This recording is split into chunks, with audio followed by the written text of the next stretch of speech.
must follow the law. The law says... Glorious. Is it a lawsuit? Probably. Why not?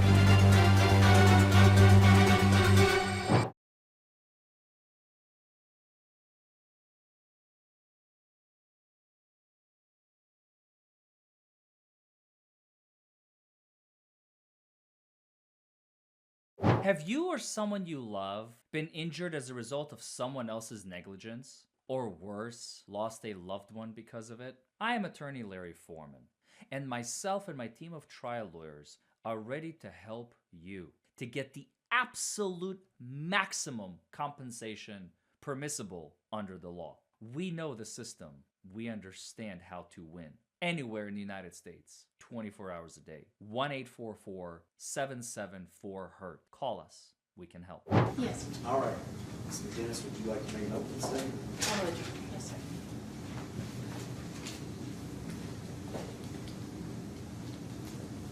Yeah, please. Court. Mr. Hale. Madam, Mr. Forman. Everybody at my table. Ladies and gentlemen of the jury. Like we said, while here, this case today is about DUI and possession of marijuana. We're going to hear from the evidence that on May 27, 2023, Mr. Akmadov was operating a semi-truck while under the influence of alcohol and marijuana. You're going to hear that he had more marijuana in that semi-truck. Not only are you going to hear the 911 call, you're also going to meet the 911 caller who observed Mr. Akmadov swerving that semi-truck all over the road, almost striking several vehicles, almost colliding with another semi-truck. After that, you're going to hear how the dispatcher contacted Trooper Smith. He was able to locate Mr. Akmadov in the truck that was identified by the 911 caller. He stopped him, made contact with him, smelled marijuana, smelled alcohol, and Mr. Akmadov admitted to drinking a large beer before dinner and smoking weed. After that, the trooper believed that he was operating that semi-truck under the influence, and he started to run him through a battery of tests, field sobriety tests. You're going to hear how Mr. Akmadov performed on those tests. It was not well. Afterwards, you are also going to hear from the evidence that the lab test, the blood sample that was collected from Mr. Akmadov came back as having alcohol in his system. Not only are you going to see that blood result, but again, you are going to hear how Mr. Akmadov smoked weed earlier that day.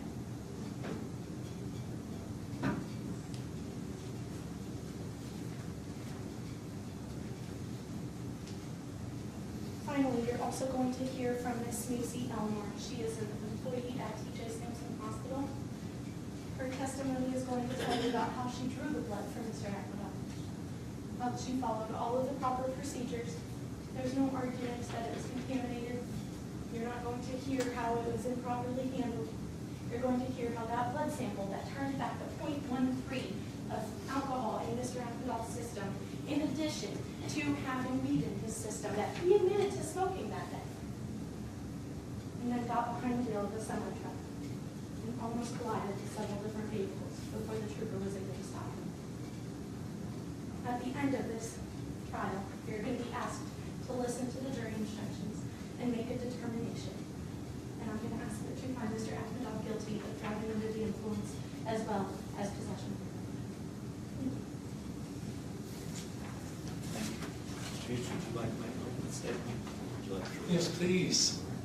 In my favorite part, you didn't hear about the construction zone. You didn't hear about how the officer is going to follow Mr. Akmadov for 6 miles before he pulls him over. He is in a construction zone. You're going to hear about how Mr. Akmadov is a certified CDL driver and actually is required to merge into the center lane. But that's not swerving at all. And 1 beer at dinner isn't driving under the influence. You're going to actually get to hear about the procedures that were followed and were not followed this entire day. You're going to see inexperience from Trooper Smith. You're going to see inexperience from the nurse at the hospital. There's going to be an ocean of doubt. At the end, we'll go through every single reasonable doubt in the case. Your job is to listen to their presentation. I'll do my very best to point out areas in their evidence that are huge assumptions on their part, just overwhelming assumptions. I smell marijuana. Okay, prove it. Where's it in the test? And I guess we don't have it in this system. I just smelled it. Like, I thought he was under the influence of it. Well, I think he was. I mean, he said we're going to get to the end of it, and you're going to actually get a clear picture of the evidence that they have, and the evidence that has enormous doubt in it. So we'll take our time, we'll go step by step, we'll go through the witnesses. Eventually, we'll have a scientific expert who actually knows how the proper procedures of blood tests are supposed to be done, and he'll actually be able to provide the proper way to collect the blood sample. And you can rely on that. You won't have to rely on inexperienced professionals. So please just take one step at a time. Mr. Akhmedov was sober while driving. He was performing proper maneuvers while driving, and it's their job to prove that he was under the influence. And you'll see by the end that he wasn't. He was actually driving very appropriately, and he doesn't have any of the indicators of an impaired person. One step at a time. Thank you very much. Thank you, Ms. Chich. All right. Would you like to call? I'd like to call Jacob Sens. All right.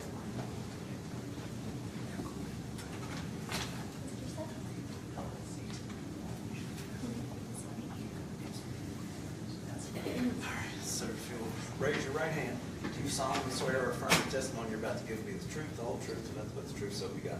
I do. So you'll have a seat right there to speak into that microphone. Your Honor, may we approach it very briefly? Sure. We were never provided with a copy of the 911 tape, the 911 call. I don't know that that's true, Your Honor, because it was provided in the discovery way back in 2023 when it was first requested. Not only was the CAD report with Mr. Suggs' name as well as phone number, but also the dispatch recordings that were requested. How were they sent on a digital file? We only received paper files. We didn't receive any type of video or audio of any I kind. believe it would have been through email. Back in 2023, it was prior to when I got with the office judge, but that was requested before my If Ms. McGinnis can find the email, that would be great, but we never received any email. We have no It would have evidence been of the same in my email. email. It would have been provided back in 23 before I was able to be. We don't mind him testifying, we just didn't receive any audio. Sure, you can testify, but we have never received the 911 tape. And if you're able to prove that you didn't receive that email, then by all means, I would appreciate that. But this is a discovery issue that should have been addressed. Yeah, we were told there was no audio or video on the case. That's not Correct. true, Your Honor. It was provided to Mr. Hitch back in 2023. It's obviously something that should have been Yeah, I would discussed potentially before the time that we were reading at this point. Well, we just found out Like about the Mr. fact that the existence of the 911 tape during the prosecution's opening, we were under the impression that there was no audio. There was nothing for us to object to or to prepare for ahead of time. We literally just found out. Yeah. If you see here, the dispatch recordings, which contains the 911 call, was sent back on the 15th of September of 2023. I have a copy of this, but I don't have this. I don't have that. Okay, can I see that copy, please? Sure, Thank sure. you. It's not here. It was sent back. And it was requested back in 2023 as well and was confirmed with them. Unfortunately, if the defense has lost the 911 corner, that's not the Commonwealth's responsibility. Your Honor. Yes. Your Honor, I do have a copy of this paper. We'll withdraw our objection. Please forgive us. I didn't see the audio. I didn't hear the audio, but we acknowledge it was said. Thank you. Thank you, Your Honor. Yes, sir.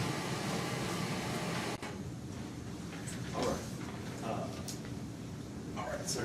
They're going to both ask you some questions. Just make sure that you answer those truthfully. Yes, sir. I'm just going to stand back here so all of the juries are able to see the witness talks. If this becomes distraction, please stop me ahead of time.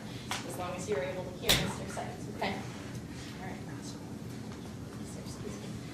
Can you please state your name and your position? Jacob, and I'm a truck driver. I apologize, it's such a habit to ask your position. Who do you drive for? E&Y Transportation. Okay, how long have you been a truck driver? I've been a truck driver for almost 10 years. Okay, and Jacob, I didn't believe I asked your last name. Suggs, S-U-G-G-S. Okay, and Mr. Suggs, when you say you drive a truck, what kind of truck is it? A semi-truck. Okay, and you've been driving that for the last 10 years? Yes. Okay. Mr. Suggs, do you remember May 27th of 2023? Yes. Okay. I know it's a few years back, but what do you remember about that day? It started out as a typical day with my, at the time, fiance and my kids. We decided we were going to go to Bowling Green to spend the day together. And we had, around the evening time, we had gotten done, and we were headed back home because the kids were getting hungry and cranky, so we wanted to go home and get the kids home.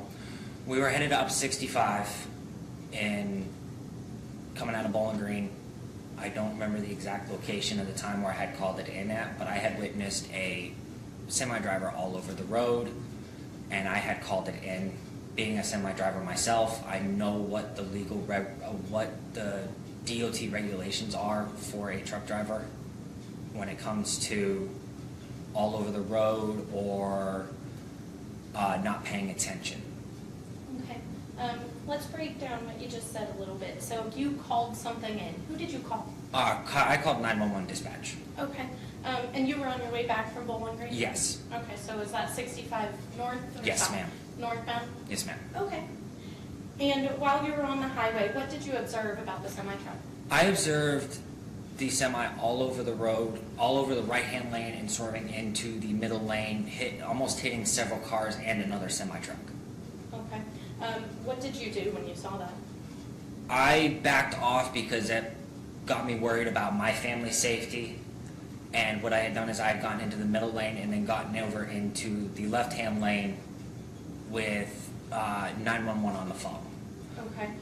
And when you called 911, do you remember what you told them? I gave them the location of where I was at, what I had witnessed, and the description of the truck and the company name that was on the truck. Okay. And if I were to play you that 911 call, would you be able to identify if it was you? Yes. Okay. Your Honor, I would ask for a brief moment to play that audio.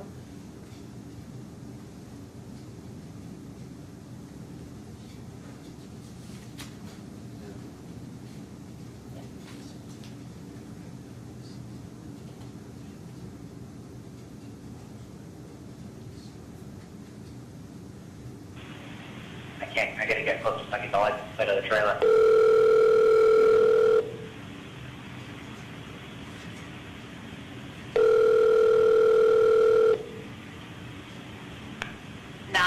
Where's your emergency? Highway 65 coming up to exit 36. Northbound or southbound? Northbound. What's going on? I have a semi-truck with the trailer GTS. It's riding on it.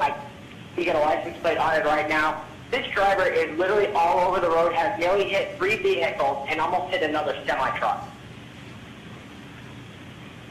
We are passing exit 36 right now to the on-ramp, to get off to 36. Did he take exit 36? No, he's still on 65. I've got, it looks like a trailer plate. Go ahead. TCC 1716. It is a GTS glider truck system trailer driven by Innovation. I'm a semi-driver myself, and this guy is even scaring me. What's your name, sir? Jacob Suggs, S-U-G-G-S. We are coming up to exit 38 in about a mile. All right, I'll get this out to a unit, have them start that light as they're trying to make contact with that driver. All right, thank you very much. You're welcome. Bye-bye.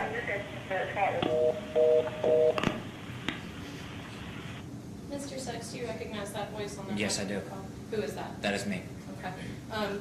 Have you had access to this 911 call? No, I have not. Since 2020? I actually didn't even know about this. I had forgotten all about this until you had called me last week. Okay, so until you heard that, as far as you were concerned, you hadn't thought about it? Yes. Okay, understood. Do you know Mr. Akhmedov right there in the blue suit? No, ma'am, I do not. Have you ever had occasion to No, ma'am, I have not. talk with him, interact with him? No, ma'am. Okay. Did you know him or that truck that day? No. Okay, so why did you call 911? For the safety of my family and for the safety of the other vehicles that were on the road, he had nearly hit 3 vehicles and had nearly hit another semi, and it actually had scared me. And when it comes to driving semi-trucks, I don't scare easy, but that actually did scare me. Okay, and why did it scare you? I have witnessed what a semi-truck can do to another vehicle. I have seen it firsthand. It is not a pretty sight. I have witnessed, back when I was over the road, I had witnessed a family get killed because a semi had rolled over and crushed the car. I have witnessed a head-on collision with a semi-truck. I have witnessed quite a bit, as in the 10 years I've been driving semi-trucks, and that is not a very pretty sight. That never leaves you. Sure. And when you saw this, were you afraid? Yes.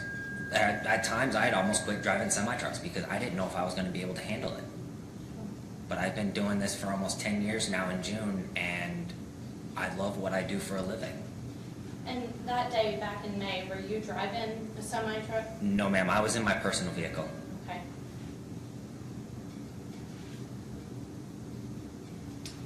As far as that 911 call is concerned, you said you haven't had access to it? No, ma'am. So you've not had any way to change Nope. what you said that day, or alter it? Nope. I didn't even know that this was going to happen until last week. Sure. So you have had no occasion, that would be a fair and accurate depiction of what you witnessed and told 911 that day? Is that fair? Yes. Okay.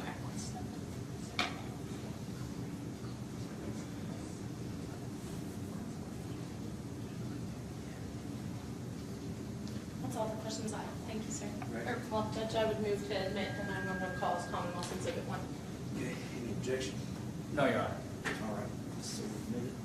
Thank you, sir. Hi, Mr. Suggs. Did you see Mr. Akhmedov driving the vehicle? No, I did not see who it was because I was in a 4-wheel car, and being in a semi-truck, I can't really see the height Right, of the top. Did you see the officer follow up and catch up to the vehicle? No, I had gotten off at exit 43 to head back to my house with my family. Okay, so you're not sure at all, even if that was Mr. Akhmedov's truck, it could have been a different truck? I'm not. No, sir. Okay. Just because you were talking about it as if it was this case, but it could have been any case. It could have been another truck. Yes, sir. Okay. And you said you almost quit driving because you didn't know if you could handle it?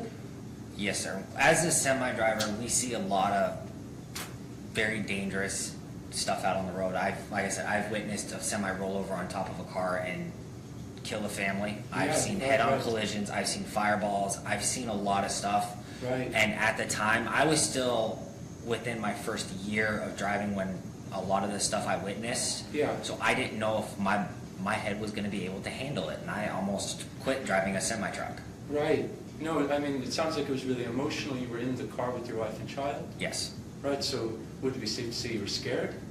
At the time, yes, I was. Yeah. I was fearful for my family's life. Do you feel, have you ever had driving infraction with your CDL? Yes, I have. Oh, okay. I've What was it for? a speeding ticket is, I believe, the only infraction that I have as a semi-driver, as in my career. No problem. Did you notice the construction on I-65 on that day? Do you remember that 3 years ago?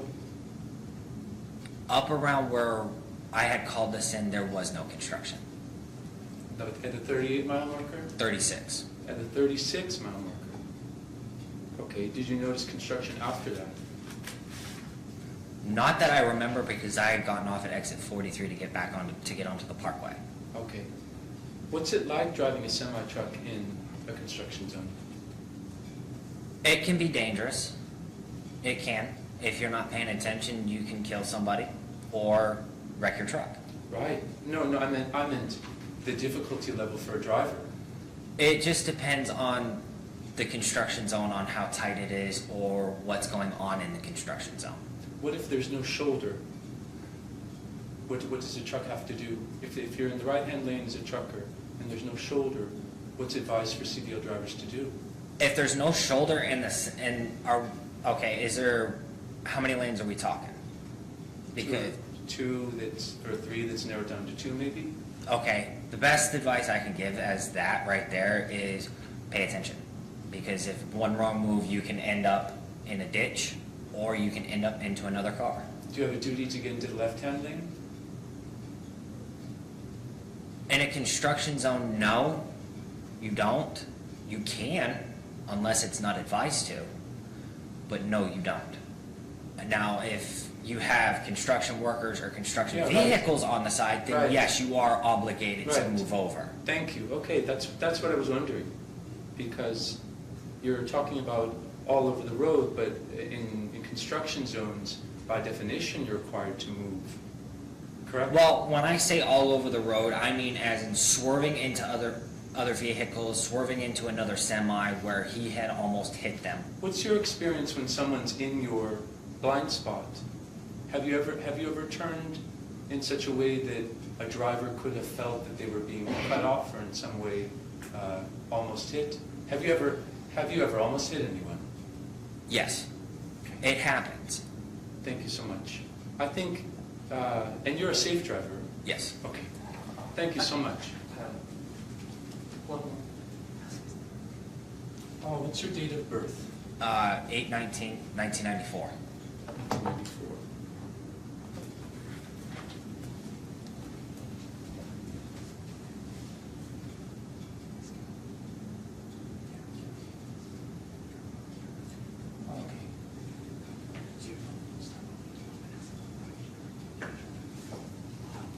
We've got a, Mr. Suggs, and I'm actually wanting you to demonstrate, or I think you're describing what a reasonable trucker would do in a construction zone, and thank you for your honesty that you've almost hit drivers in that situation, and that you're considered a safe driver. It is probably important to go through some of your traffic offenses. I guess the first one would be in Allen District Court, 2023. Well, I mean, there's Allen. Hold on, Mr. Hitch. Oh, sorry. Oh, Mr. Hitch. Oh, I'm sorry. No, you know what you're doing there. You know what you're doing. I'm not gonna have that in here. Okay, I apologize. All right, you let her object, and then once we get back to it, you get. Understood. You can't do that. Okay. And I'm not gonna have that, and if you do, I'll find you. Okay. Okay? Your Honor, as far as impeaching a witness with their criminal history, I believe that it would only be felony cases and their convictions within the last 10 years. A district court conviction would not be something impeachable for this purpose. If I may respond. Yeah. I got this, Tyler.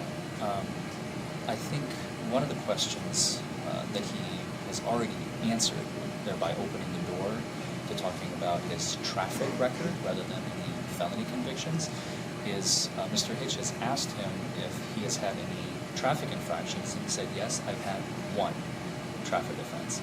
I think he mentioned speeding. What he said was he had a speeding infraction. Speeding infraction. And that was against Or the CDL. there wasn't an S at the just end of it. regular There wasn't an driver's S at the end of infraction.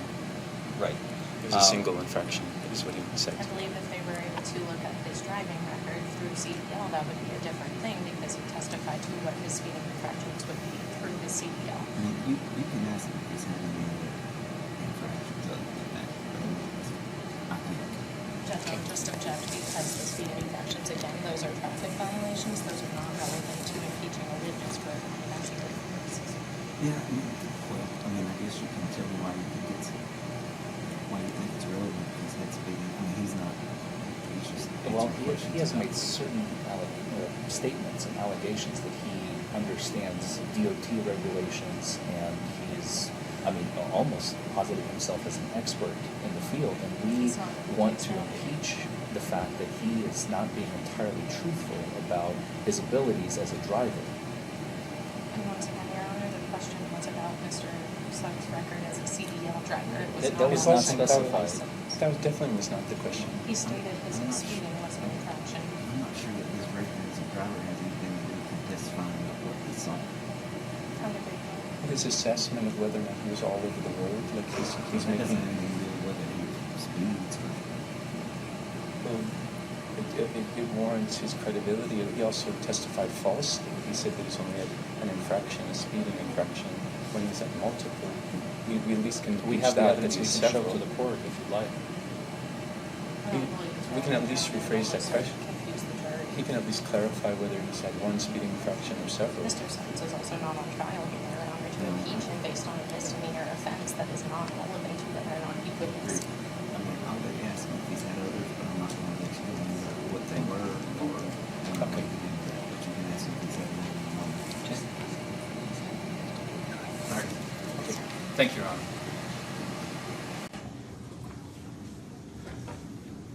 Mr. Suggs, just to clarify, have you had multiple driving infractions Yes. in a number of counties? Yes. Okay, no further questions. Thank you very much.